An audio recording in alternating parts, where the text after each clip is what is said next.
L'autocompression mammaire, c'est une technique évolutive de la mammographie. En effet, quand une patiente vient faire une mammographie, elle a plusieurs clichés qui sont réalisés sur chaque sein par une manipulatrice ou un manipulateur. Et ces clichés nécessitent que le sein soit comprimé pour la qualité. Et l'autocompression mammaire, en fait, c'est donner la main à la patiente pour qu'elle gère elle-même cette force de compression pendant son examen. Et donc, les manipulateurs ou manipulatrices expliquent à la patiente comment fonctionne l'outil, lui montrent, testent avec elle, et lorsque la patiente a pris en main la machine, ce qui est relativement simple, eh ben, elle va gérer elle-même cette force de compression, d'où l'autocompression mammaire. Pour nous, c'est une réponse à un constat.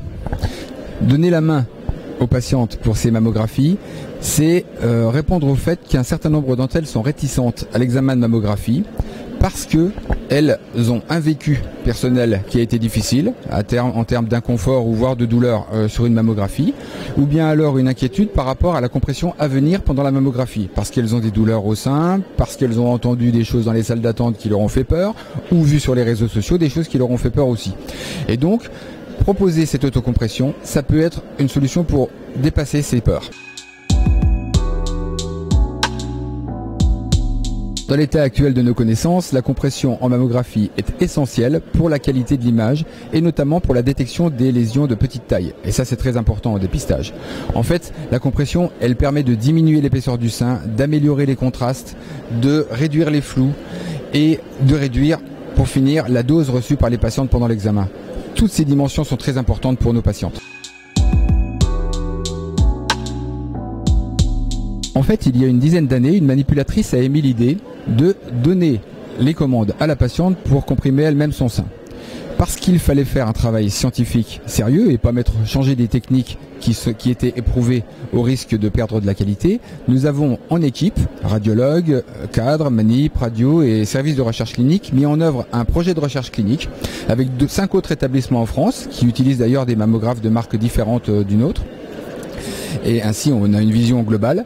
Et nous avons inclus dans ce projet de recherche clinique 549 patientes, dont la moitié d'entre elles bénéficiaient d'une compression comme d'habitude, et l'autre pratiquait l'autocompression mammaire. Et en fait, l'objectif de ce protocole de recherche, c'était de démontrer que, le plus important, la qualité n'était pas inférieure, que, deuxièmement, les patientes toléraient l'examen de quelle façon, mieux ou moins bien, et enfin, par rapport à la douleur, quelle douleur elles ressentaient selon le bras où elles étaient dans l'étude. Et donc ça s'est étalé sur plus de 2 ans de travail.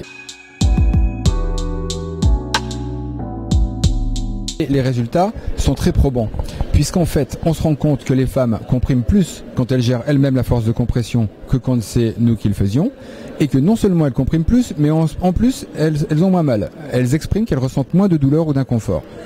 Dans le même temps, la qualité n'est pas inférieure du tout, voire elle serait même peut-être supérieure, c'est à prouver. En tout cas, tout ça, c'est du positif.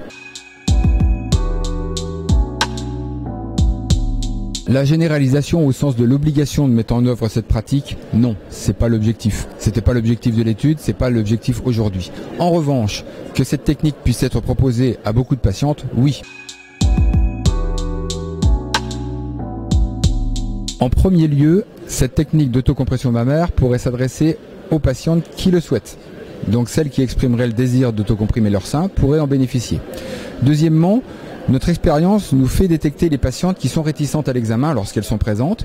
Et là, on pourrait facilement leur proposer et leur dire, si vous avez une hésitation par rapport à la compression, nous vous proposons d'autocomprimer votre sein. Ça, c'est 2 dimensions très importantes. Et c'est très important parce que en dépistage, on a une participation qui est sans doute insuffisante encore à ce jour. Et peut-être qu'une des causes de cette faiblesse de la participation, c'est entre autres la compression du sein. Et donc, avoir fait la preuve que cette autocompression mammaire non seulement ne dégrade pas la qualité de l'examen, mais améliore la tolérance à cet examen, peut être une solution à la participation au dépistage.